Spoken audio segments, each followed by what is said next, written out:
Përshëndetje shikues të ekranit Channel One, mirëmëngjes, mirë se erdhët në Info Morning. Do t'jemi së bashku në këtë ditë të hënë, ku data shënon 21 prill, për rreth 50 minuta transmetimit të drejt për drejt, sigurisht për të përcjellë tek ju zhvillimet dhe informacionet më të fundit të 24 orëve që kemi lënë pas, duke u ndalur në zhvillimet politike, ekonomike, sociale e kulturore në vend, rajon dhe në botë. Do të nisim si gjithnjë me parashikimin e motit për ditën e sotme. Do të shohim se cilat janë temperaturat minimale dhe maksimale të cilat do të na karakterizojnë për gjatë orëve në vim, dhe më pas do të rikthehemi sërish së bashku për të vijuar me të tjera ndryshime dhe me të tjera informacione.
Shikues të Info Morning, ka qenë ky parashikimi i motit për ditën e sotme, ndërsa në këto momente do të vinë të tjera ndryshime, dhe në fakt janë ndryshime që ka psuar kursi i këmbimit valutor. Le të ndjekim disa prej monedhave më kryesore.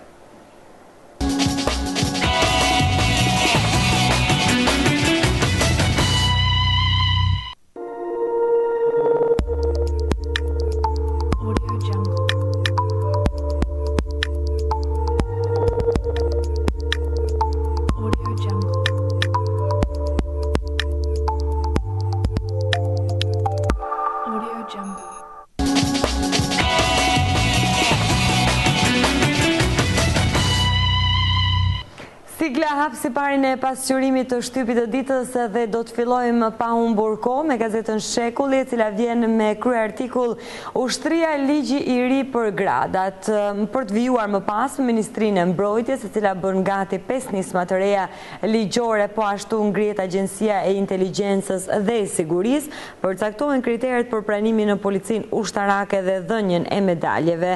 Projekt vendime që do të kalojë në qeveri, shtohet mbështetja me sigurime shëndetësore për forcat e armatosura. Ripërcaktimi i misionit, detyrave, përgjegjësive, por edhe mbështetje më e madhe nga shteti për forcat e armatosura. Ky është qëllimi kryesor i projekteve të përgatitura nga Ministria e Mbrojtjes, të cilat presin miratimin e qeverisë. Vijon ky shkrim i detajuar në faqen 4 dhe 5 të gazetës Shekulli. Shohim më tej reportazhi i rajt për drogën, korrieri i Lazaratit bëj 2 rrugë marijuan në muaj. Filmimi në fshatin e marijuanës, njëri nga transportuesit rrëfen mekanizmin se si dërgohet droga nga Lazarati deri në Seman të Fierit, dhe më pas se si arrin në brigjet italiane. Në foto, gazetari italian duke intervistuar shpërndarësin e drogës në Lazarat. Vijon ky shkrim në faqe.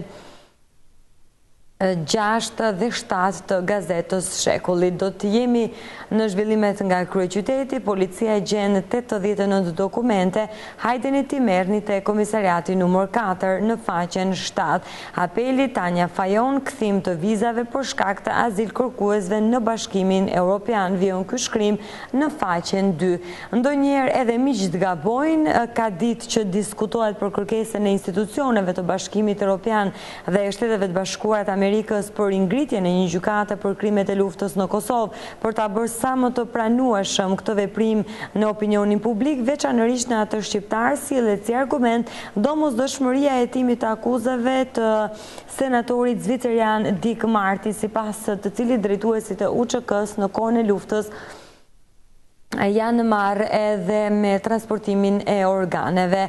Vijon ky shkrim në faqen 9 në brendësi të gazetës Shekulli. Studimi: kapitali njerëzor, Shqipëria rënditet e 72-ta e parafundit në Ballkan. Vijon ky shkrim në faqen 11, ndërsa do të vijoj më tej me të tjera shkrime. Dimitër Pojanako, gjyqtari i Pogradecit, lihet në burg, avokati jo të ata që dënojnë në Drenov, në faqen 5. Izet Onuzi, invalid, atë ditë që ngrita në këmbë rinisi jeta ime, prej 20 vitesh invalid, drejton qendrën dhe punishten ku prodhon në proteza, çoqata shpërndan falas mbi 40 karroca për persona tetraplegjik pa ndihmën e shtetit në faqen 12 dhe 13. Erena Hysenaj e selfie mania, një çrregullim personaliteti. Mania për të fotografuar veten është patologjia e një sindromi në kërkim të një personaliteti të qëndrueshëm.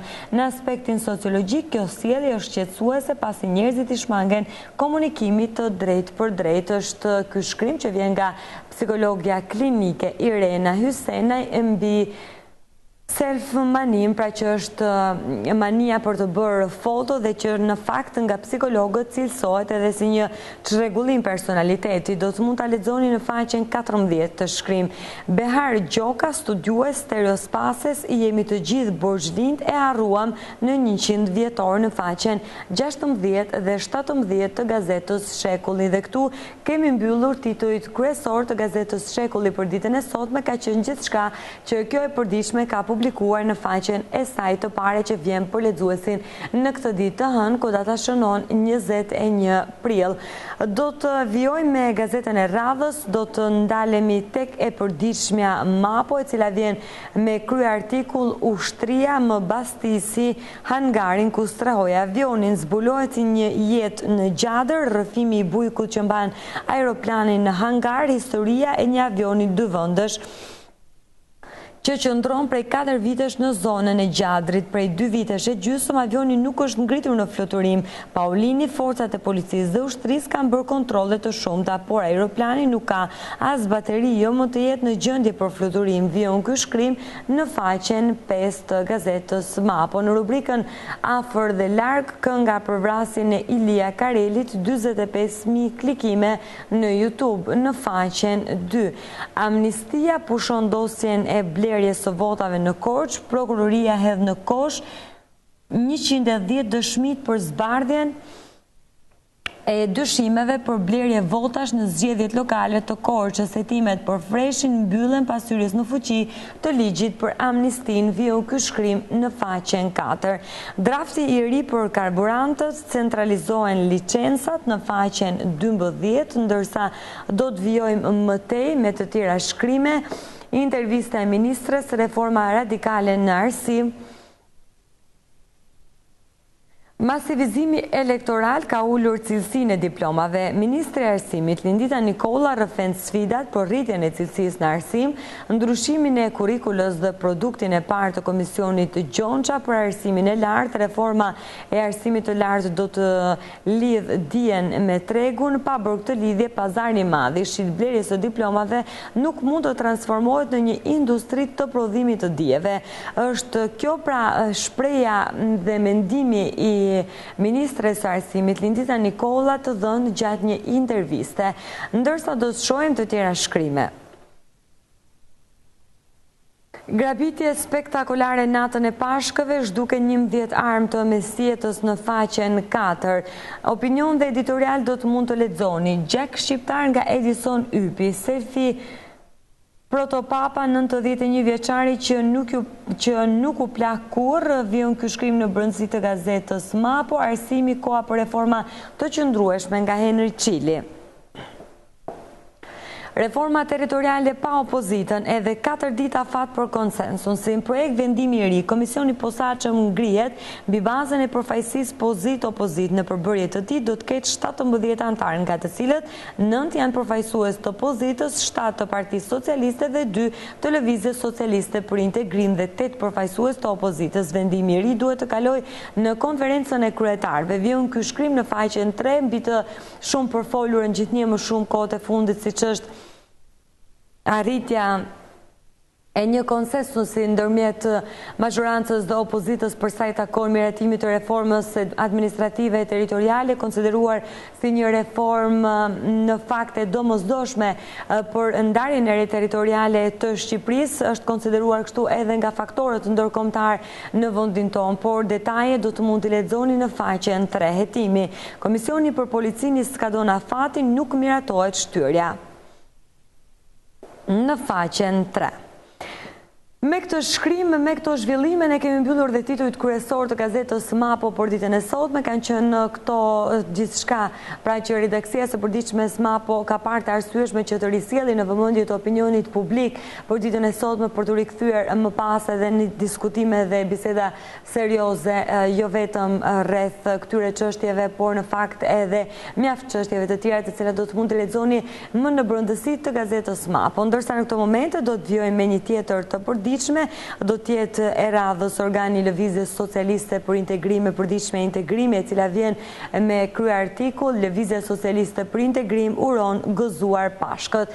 Siç e shohim, pra, është i dedikuar ky shkrim, pra shkrimi kryesor në faqen e parë të gazetës Integrimi festës së Pashkëve të katolikëve dhe të ortodoksëve, të cilat janë festuar gjatë së shtunës në mbrëmje dhe gjatë ditës së dielës. Si rrallëherë kanë përkuar që kjo festë shumë e rëndësishme për besimtarit e krishterë në të njëjtën ditë, pra si për ortodoksët, ashtu edhe për krishterët. Ne nëpërmjet edicioneve të lajmeve dhe kronikave kemi transmetuar të gjitha organizimin hap pas hapi të festës së Pashkëve.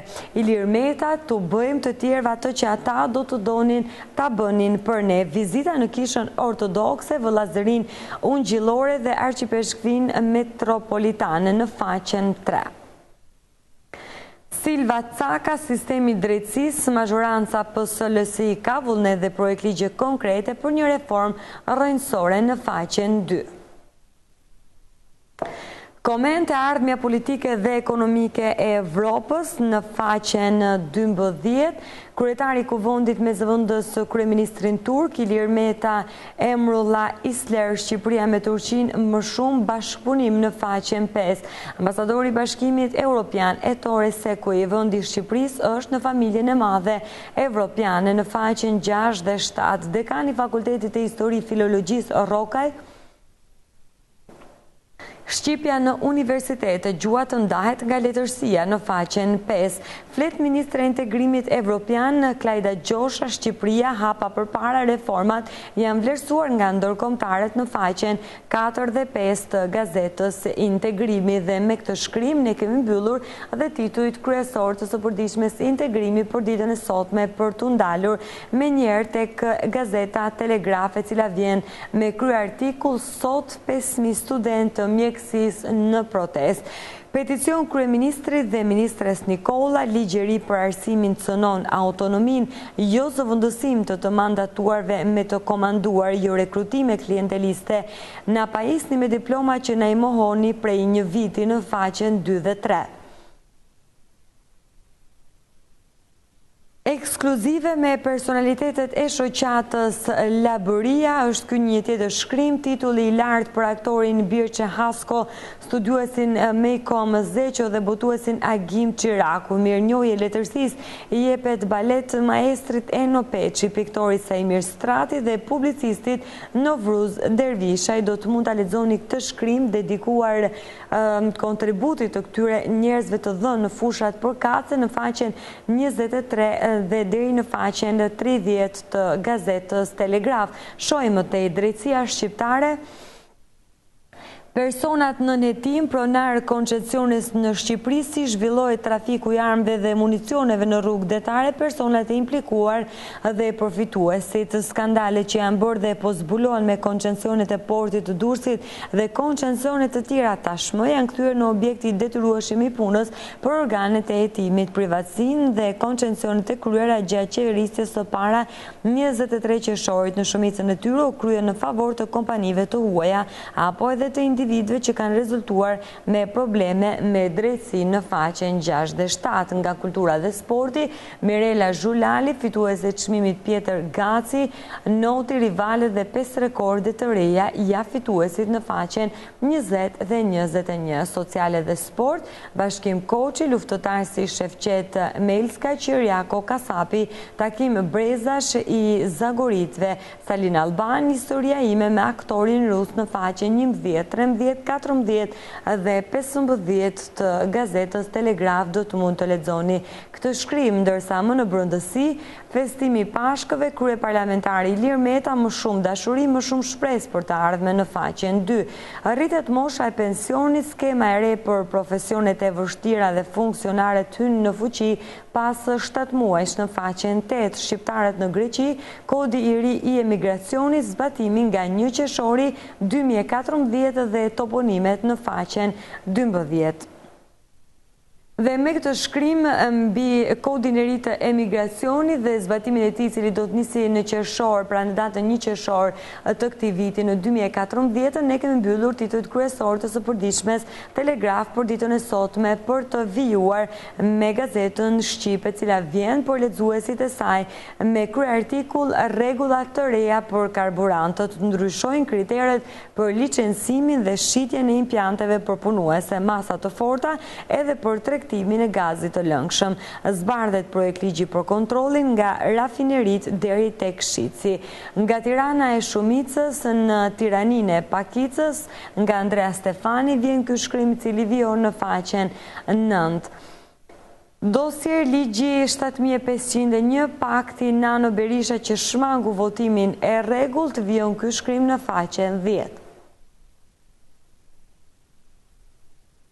23 qershori, analiza humbjes së Partisë Demokratike I gjithë faj I organizimit në faqen 4. Duke pra se është ky rezultati përfundimtar, Partia Demokratike ka hyrë në procesin e analizës së humbjes së zgjedhjeve të 23 qershorit dhe kur ka kaluar një javë nga zyrtarizimi I fazës së dytë në procesit të ristrukturimit të strukturave të kësaj partie në bazë, dalin edhe problematikat e para të kësaj analize, një ndër të cilat rezulton se është faj I organizimit të këtyre strukturave në mbar vendin, duke që është një nga shkaqet kryesore pra të deri tanishme të humbjes së zgjedhjeve të 23 qershorit. Do të vijojmë më tej, pronarët nxjerrin nga zyrat Ministrinë e Mjedisit, vendimi I gjykatës detyron lirimin e godinës zhvendoset në ambientet e ATSH-s.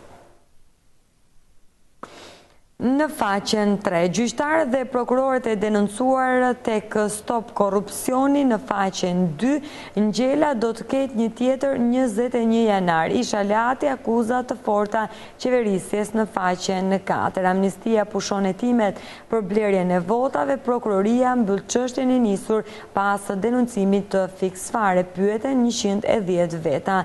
Grabitën pushk, kobure dhe shpata në muzeun e Gjirokastrës, vjedhje brenda kështjellës, ambienti ruhej edhe me kamera në faqen 15. Shuhet liriku i fundit i poezisë shqipe Koçi Petriti në faqen 21, fytyra e Simurgut nga Gazmend Krasniqi është ky libri që vjen më i ri në treg pra për të gjithë lexuesit dhe të apasionuarit pas letërsisë dhe leximit, ndërsa në suplementin ndryshe në brendësi të Gazetës Shqip do të mund të lexoni martesat 10 shiftet më të çuditshme të historisë në faqen 17, rasti poezia si kur kundër depresionit në faqen 18, alergji i mushuari nuk ka ndërmend të tërhiqet në faqen 19. Dhe me suplementin ndryshe të cilën do të mund ta lexoni në brendësi të Gazetës Shqip, kemi mbyllur dhe titujt kryesor të kësaj gazete për ditën e sotme. Kanë qenë këto të gjitha zhvillimet ekonomike, politike dhe sociale, duke mos përjashtuar sigurisht edhe zhvillimet nga kultura dhe kuriozitetet të ndryshme të ardhura nëpërmjet suplementit të ndryshme në brendësi të Gazetës Shqip, dhe këtu kemi mbyllur dhe titujt kryesor të kësaj gazete për ditën e sotme. Për të vijuar menjëherë me një tjetër të përditshme, do të jemi në të radhës në Gazetën Standard, e cila vjen me titull kryesor intervista Fatbardh Kadili jap se deputetët dhe vendorët nuk janë pjesë e garës së Partisë Demokratike. Zgjedhjet e reja në Partinë Demokratike, gati kalendaret e punimeve. Tritan Sheu pozitive, zgjerimi bazës së antarësisë pas publikimit të udhëzimit të ri të PD-s për organizimin e zgjedhjeve në strukturat e saj drejtuese, vijnë edhe reagimet e organizatorëve të këtij procesi. Një prej të deleguarve të Partisë Demokratike lexoni në faqen 3. Krishterët e politika në Pashk, im zotë Rok Mirdita, i themi çdo burri dhe gruaja në Shqipëri mos keni frikë në faqen 4. Kuvend, reforma territoriale në konferencën e kryetarëve, Partia Socialiste dhe Lëvizja Socialiste për Integrim shkurtojnë votat e Partisë Demokratike në faqen 5. Korç, prokuroria amnistohet çështja e blerjes së votave në faqen 8. Koment arti si investigim kritik nga Eleni Laperi në faqen 20. Ndalohet nga garda i deuri 41 vjeçar tenton të hyjë me forcë në kryeministri në faqen 6. Hetimi grupi trafikantëve të Tritolit jo autor të shpërthimit në rajon. Në faqen 7 gjyqtari shfaqsohet para kolegut, ishin para qiraje dhe jo rryshfeti. Në brendësi të kësaj gazete do të mund ta lexoni Enver Hoxha, fjalimi i 6 shkurtit, si u zëvendësuan festat fetare me festat e reja socialiste në faqen 20. Ligji, pasuritë e paluajtshme, kriteret e kontratës së shitjes në faqen 12. Vijon ky shkrim në Gazetën Standard. Më në brendësi, pensionet, sa do përfitojnë kontribuesit me rroga të mesme dhe të vetpunësuarit në faqen 9. Mistere, çfarë ka ndodhur me racat e zhdukura, çfarë është meditimi dhe çfarë ndjen njeriu në faqen 13 dhe 17. Dhe me suplementin mistere që do të mund ta lexoni në brendësi të Gazetës Standard, ne kemi mbyllur këtu titujt kryesor të kësaj të përditshme për ditën e sotme. Për të vijuar menjëherë me të përditshme në tema, e cila vjen për lexuesin e saj me kryartikull skenarët e Partisë Demokratike nga protesta tek bojkoti i zgjedhjeve vendore. Reforma territoriale pa konsensus, dyshime mbi 3 parti opozitare që mund të mbështesin mazhorancën në faqen 4 dhe 5. Do të shohim më tej në të tjera shkrime, avioni me drogë në Divjak, banorët nuk kemi parë dhe dëgjuar gjë. Të ndodhur në mesin e debatit për trafikun e drogës, banorët e Beratit dhe Adriatikut, dy fshatrat e Divjakës ku opozita akuzon se janë ulur dhe ngritur avionet e narkotikëve, thonë se nuk kanë parë dhe dëgjuar asgjë. Rruga prej 2 kilometra që lidh dy fshatrav, sipas deputetëve të Partisë Demokratike, është edhe rruga pra ku avionët marrin edhe nisjen e tyre për të transportuar drogën.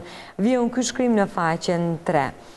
Në kafen e Zdravko Koliçit në Tiranë, aty ku ju mirëpresim serbisht në faqen 3, Sekui 21 janari trishtimi madh në faqen 6 dhe 7, ambasadori i Bashkimit Evropian Ettore Sekui në përfundim të mandatit të tij në këtë detyrë cilëson 21 janarin e 2011 si një çast trishtimi të madh gjatë mandatit të tij 3 vjeçar si kreu i delegacionit të Komisionit Evropian në Tiranë.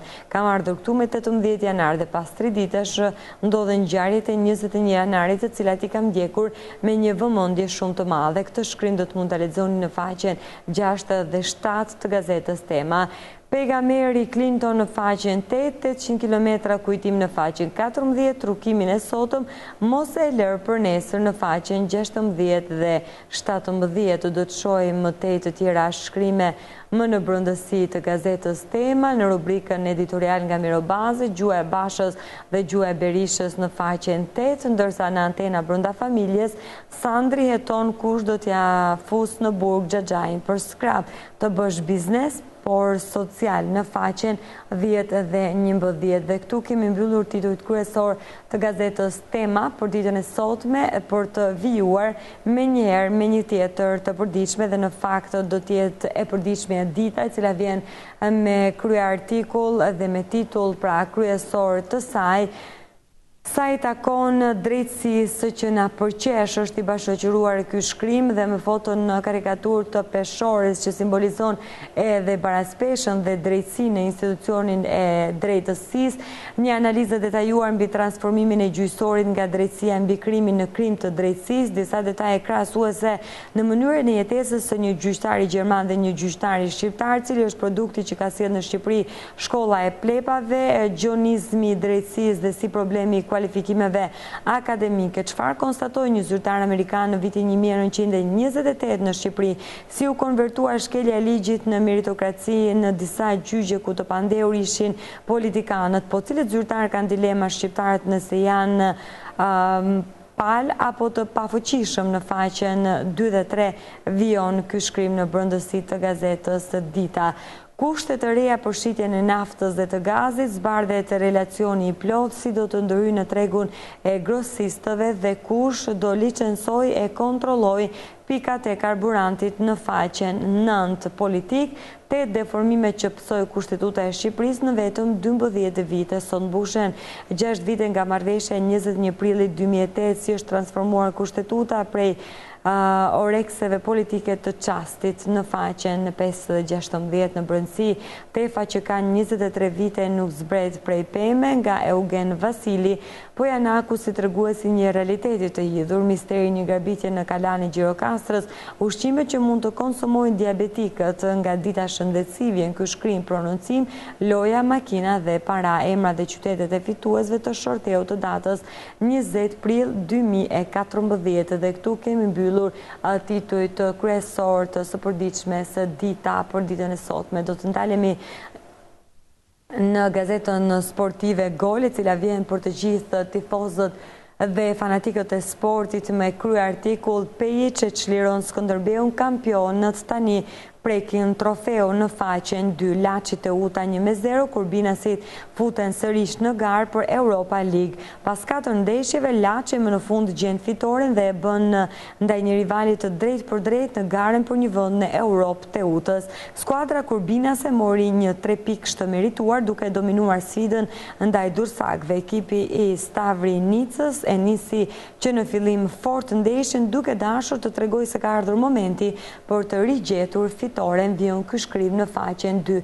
Krah këtij shkrimi do të keni mundësi të shikoni dhe tabelën, rënditja e javës 27 gjatë së shtunës dhe të dielës, ndeshjet e luajtura në kampionatin shqiptar të futbollit, dhe për krah kësaj edhe rënditja sipas skuadrave ku Kreun pra e kryeson Skënderbeu për të pasuar nga Kuksi, më pas Partizani dhe Laçi. Shohim të tjera shkrime. Partizani afrohet Evropës, Kuksi humb shansin për titull në faqen 2. Volej për femra, finale hekurt, UMB shpallet kampioni vendit në faqen 2, mund lushtjen, flamurtari hedh edhe një tjetër hap të sigurt të drejt qëndrimit në elit. Në faqen 2, deklarata Sampaio bëm atë që duhej, Starova iki pas finales së kupës. Në faqen 2, iglitare Januzaj nuk e meriton fanellën Kuqezish, kapiteni Kuqezi, kombëtarja është nder e obligim moral. Në faqen 2 të gazetës sportive Gol, dhe këtu kemi mbyllur dhe titujt kryesor të gazetës sportive Gol, dhe jo vetëm, në fakt kemi mbyllur hapësirën dedikuar pasqyrimit të shtypit të ditës, si dhe disa prej ndryshimeve që vinë që në nisje të Info Morning çdo ditë, siç është ndryshimi që ka psuar temperaturat e motit dhe ato të kursit të këmbimit valutor. Do të shkëputemi në këto momente vetëm për pak çaste për publicitet, për të rikthyer sërish së bashku dhe për të ndalur më pas në zhvillimet më kryesore të 24 orëve që sapo kemi lënë pas. Shkojmë në publicitet. Shikues të Info Morning, jemi rikthyer së bashku në studio pas kësaj ndërprerje publicitare për të vijuar menjëherë me informacionin e parë. Do të nisim me ndryshimet që kanë ndodhur në ligjin për policinë e shtetit, pra punonjësit e policisë të cilët nuk janë në marrëdhënie pune do të përfitojnë më tepër se sa ata të cilët janë liruar më parë nga detyra. Kjo fa ndryshimeve të fundit që janë menduar në projekt ligjin e policisë së shtetit. Sipas këtij projekt ligji, policët në momentin e lirimit nga detyra do të marrin 6 muaj rrogë shpërblim dhe për 3 vite rresht ata do të paguhen me 50% të bagës së tyre. Detaje të tjera në lidhje me këtë projekt ligj dhe me ndryshimet pra që priten të ndodhin, ne sjell kronika në vime përgatitur nga Departamenti i Informacionit. E ndjekim së bashku. Një projekt ligj i ri po përgatitet për gjithë punonjësit e policisë të cilët lirohen nga detyra.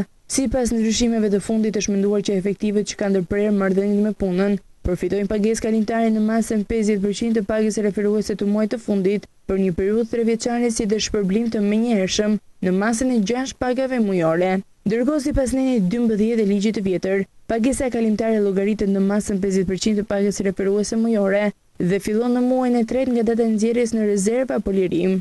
Ndryshim pëson dhe masa e pensionit të parakohshëm suplementar, i cili trajtohet në nenin 60 të projekt ligjit, ku thuhet se efektivët që ndërpresin marrëdhëniet e punës përfitojnë pension të parakohshëm suplementar në masën 50% të pagës referuese, dhe këtë pension e përfitojnë të plot punonjësit e policisë të cilët kanë vjetërsi shërbimi, 15 vite për meshkujt e 12 vite për femrat, si dhe kanë mbushur moshën 47 vjeç për meshkujt e 42 vjeç për femrat. Sipas ligjit aktual, pensioni i parakohshëm për personat që plotësojnë kushtet e përfitimit është 50% e pagës mesatare referuese mujore dhe për çdo vit tjetër të vjetërsisë në shërbim sipas përcaktimit, masa e pensionit shtohet me 2% të pagës mesatare referuese.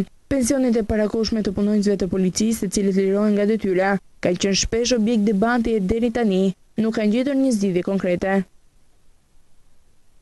Duke ndryshuar krejtësisht temën e informacioneve, do të ndalemi në një nga problematikat e konsideruara si mjekët në fakt, siç është mos ushqyrja e foshnjave me qumshtin e nënës. Mos ushqyrja e foshnjave me qumshtin biologjik të nënës është konsideruar tepër e rrezikshme saqë mund të shkaktojë edhe vdekjen foshnjës. Ky fakt pohohet për Channel One edhe nga mjekët pediatër, të cilët theksojnë se qumshti artificial nuk ka antitrupat e duhur dhe përpasoj sjell që fëmia të jetë i pambrojtur ndaj faktorëve të cilët përbëjnë rrezik për organizmin.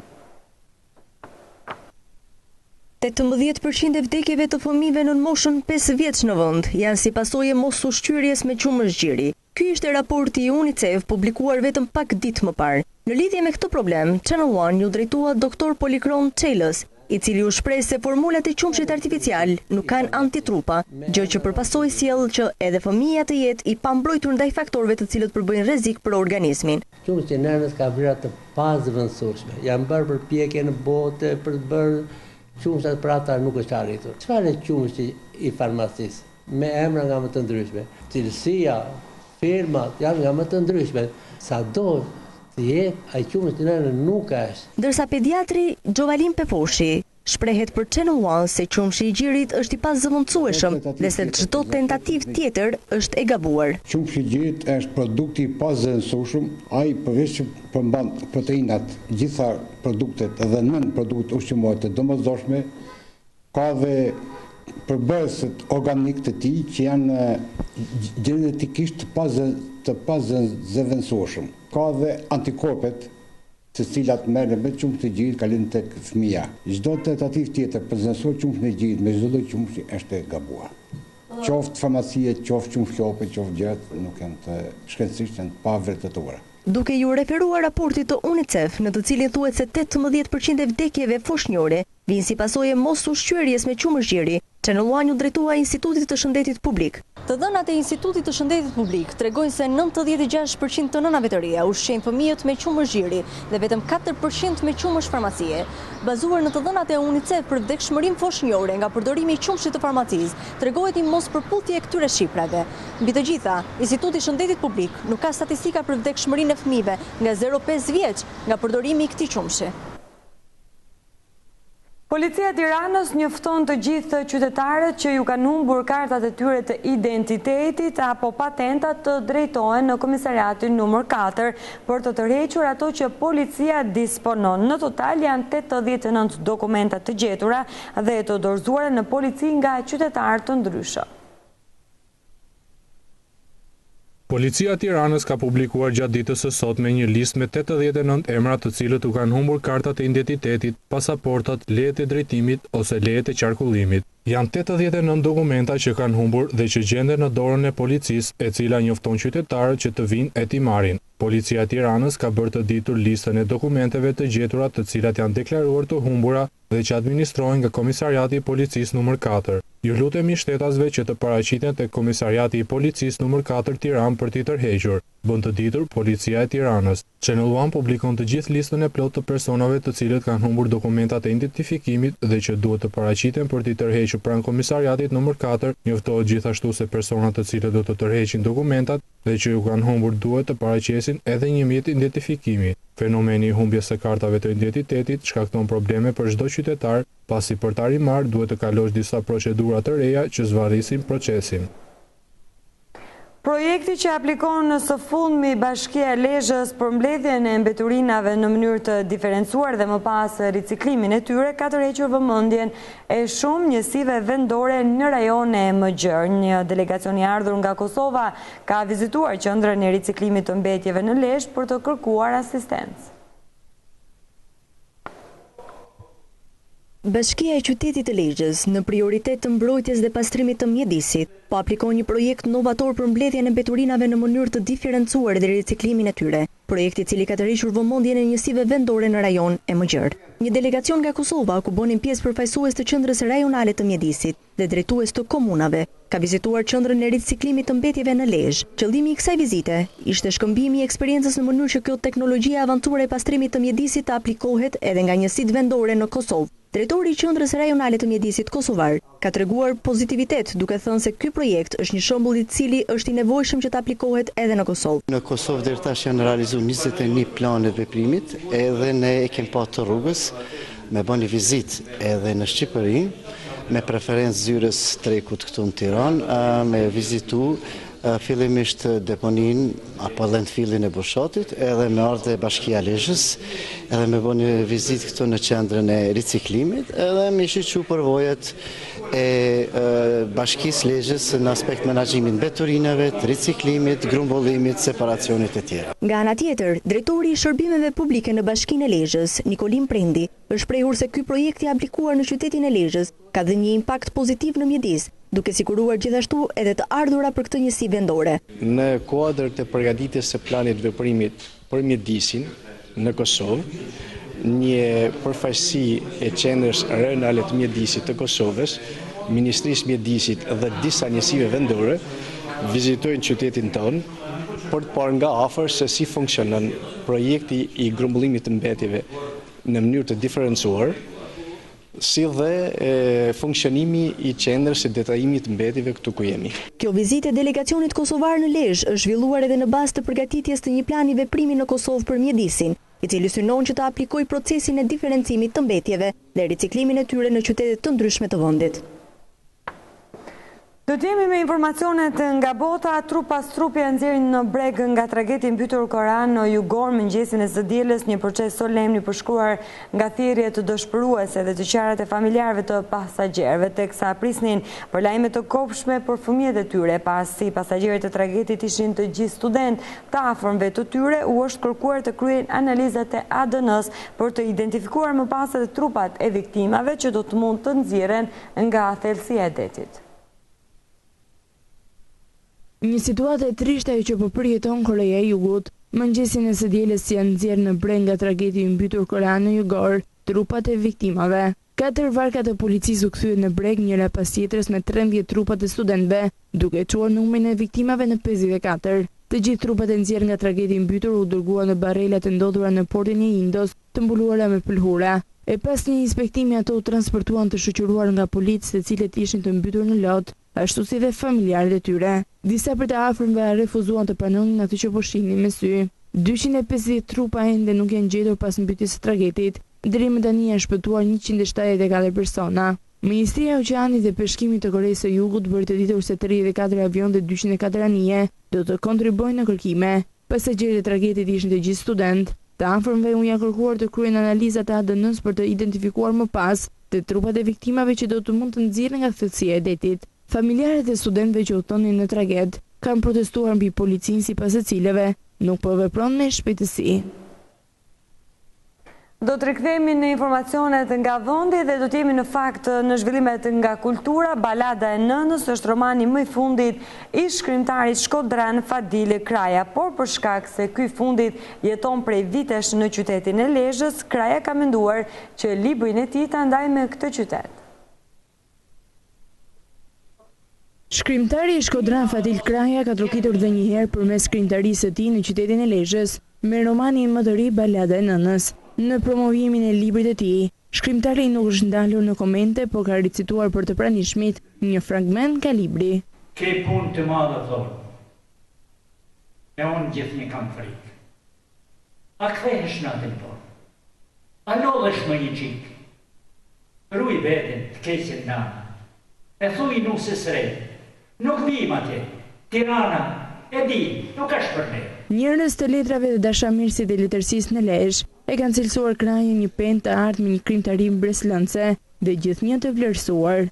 Pena e tij e artë, të gjitha ato libra, romane, poezi, drama që ka shkruar. Është një kënaqësi që ne kemi Fadil Krajën midis nesh. Faleminderit zoti Fadil, keni hyrë në shtëpitë lezhjane me kohë, keni hyrë me veprat tuaja, me personazhet tuaja, me krijimet tuaja, jeni ulur këmbkryq aty për mos të lëvizur asnjëherë.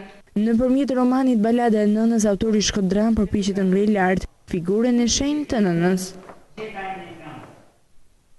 Përdorimi i substancave stimuluese nga sportistë të shumtë jo rrallëherë ka njollosur Shqipërinë në kompeticionet botërore, por Ministria e Arsimit dhe Sportit do të hartojë një projekt për ndalimin e dopingut, një problem ky i hasur fort, veçanërisht në sportin e peshngritjes. Problemet e një pasqyrshme të përdorimit të substancave të ndaluara nga ana e sportistëve ka detyruar Ministrinë e Arsimit dhe Sportit që të vërë në zbatim një projekt i cili ka për qëllim parandalimin e këtij fenomeni. Sipas kreut të Komitetit Olimpik Kombëtar Shqiptar Viron Bezhani, përvoja nga vitet e kaluara ka qenë e përfshirë nga përdorimi i substancave të ndaluara. Sporti shqiptar ka përjetuar shumë një ngjarje të tilla dhe ka qenë shumë problematike. Ju të gjithë jeni dëshmitar për problemet e ndryshme që ka pas sporti shqiptar. Aq më tepër në Olimpiada, ku është nivel ka marrë një imazh tjetër dhe sportistët tanë me të vërtet kanë dalë jo me doping, por edhe me substancat që të ndaluara dhe që nuk mundet të përdoreshin. Sporti më problematik në përdorimin e dopingut ka qenë ai peshngritjes. Për Channel One, presidenti i kësaj federate Eles Gjozaj shprehet se masat do të jenë të rrepta për çdo që merr iniciativën për të përdorur substanca të ndaluara, deri në përjashtim nga çdo aktivitet, por edhe detyrim i pagesës së gjobës përkatëse. Sportisti që kapet pozitiv në çdo lloj aktiviteti, qoftë se kapet në Shqipëri gjatë stërvitjes, penalizohet të paguajë gjobën vet dhe federata ka marrë masën ekstreme, do ta çojë për ndjekje penale. Këto janë metoda, ne jemi njerëz, jemi qytetar, pastaj jemi sportista, rekordmen, kampion. Ne nuk duam Ky fenomen dëmton rreth pa shëndetin e këtyre sportistave dhe ne jemi absolut dhe të vendosur që ky fenomen nuk do ndodhi më në Federatën e Peshkngritjes. Shqipëria ka qenë pjesë e përjashtimeve nga kompeticione të ndryshme si pasojë e përdorimit të dopingut nga ana e sportistëve. Masat e rrepta ndaj atyre që përdorin dopingun në fakt deri në ndjekje penale, ku ka qenë edhe prononcimi më i fundit rreth sportit të peshngritjes, ndërsa me këtë informacion ne kemi mbyllur dhe hapësirën dedikuar informacioneve në Info Morning, duke ju lënë në shoqërinë e rubrikës së kalendarit historik. Së bashku ju le takim nesër në po të njëjtën orë në Info Morning. Bashkë ndajemi këtu, mirupafshim.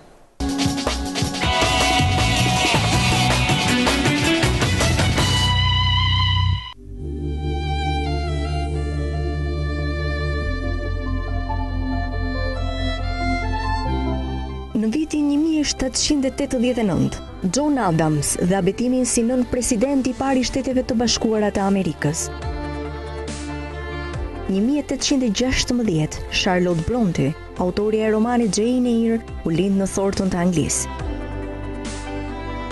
Në 1960, Brazili inauguroi kryeqytetin e vet të ri, Brasilia, duke transferuar selinë e qeverisë shtetërore nga Rio de Janeiro.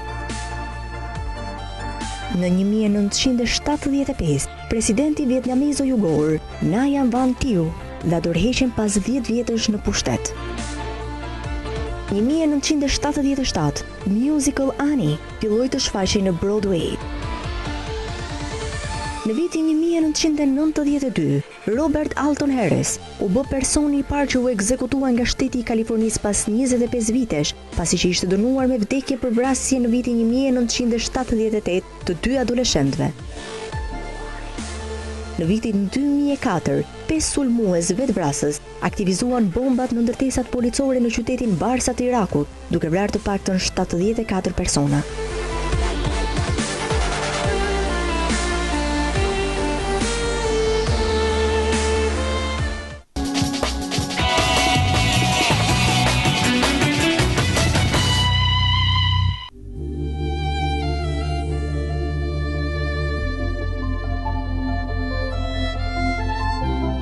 Më 21 prill 1898, Shtetet e Bashkuara hynë në luftë me perandorinë spanjolle për të ndihmuar Kubën që të fitonte pavarësinë. Burimet publike dhe private në Shtetet e Bashkuara kishin ofruar mbështetje për revolucionarët e Kubës me armë, municione dhe para. Implikimi i drejtë për drejtë i Shteteve të Bashkuara në konflikt filloi pas shpërthimit që ndodhi në kryqëzorin amerikan Maine në portin e Havanës, për të cilin faji u hodh Spanjës. Megjithse nuk kishte prova se Spanja ishte fajtore, disa gazeta amerikane e shfrytzuan incidenti për të nxitur ethet e luftës në Shtetet e Bashkuara dhe për të shitur gazeta.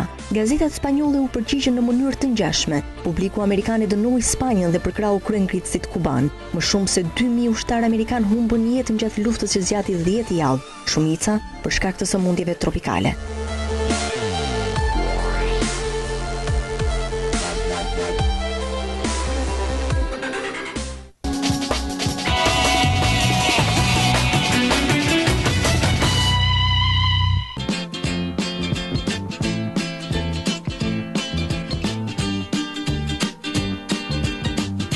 Më 21 prill të vitit 1973, kënga Tie a Yellow Ribbon Around the Olive Tree, e kënduar nga grupi Tony Orlando and Down, ishte ndër më popullore në muzikën pop në Shtetet e Bashkuara. Në sipërfaqe kjo dukej sikur ishte një këngë thjesht dashurie. Një burr kthehet nga mungesa e gjatë, duke kërkuar një fjongull si shenjë e besnikërisë nga gruaja apo e dashura e tij. Por kënga u bë popullore në Shtetet e Bashkuara për shkak të kohës kur doli. Në vitin 1973, kënga u ngjit në krye të klasifikimit të diskjeve, sepse ishte koha kur amerikanët po uronin mirëseardhjen ushtarëve që kishin qenë të burgosur për vite të tëra në Vietnamin e Veriut. Pas vitit 1973, duke marrë shkas nga populariteti i këngës, amerikanët e bën zakon të përdorin fjongo të verdha dhe fjongo me ngjyra të tjera si shenjë e besnikërisë apo mirëseardhjes.